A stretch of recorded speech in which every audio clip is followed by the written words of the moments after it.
In today's video, I'm going to teach you how to delete your account in Microsoft Copilot. If you've decided that you no longer want to keep your Microsoft Copilot account, this process is very straightforward.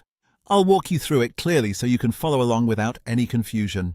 Before you begin, just make sure you're in the Microsoft Copilot app or website and that you have access to the account you want to remove, because in some cases, you may be asked to sign in again before the deletion can be completed.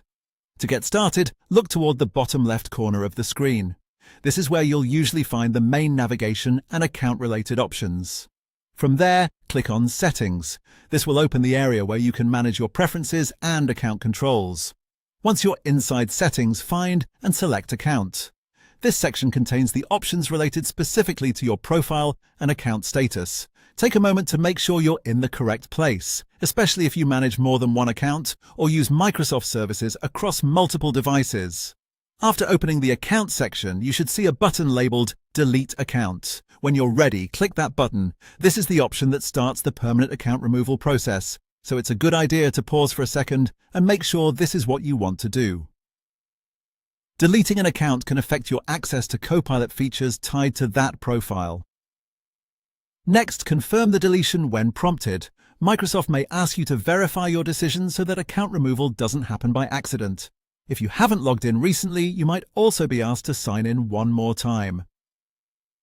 This extra login step is normal and is simply there to protect your account and confirm that it's really you making the change.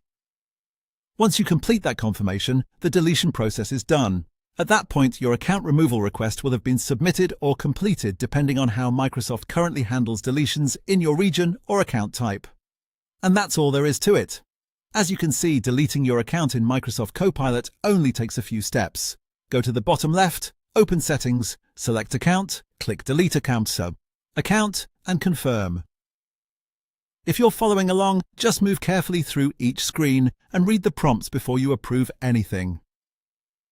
That way you can be confident you're deleting the correct account and completing the process properly.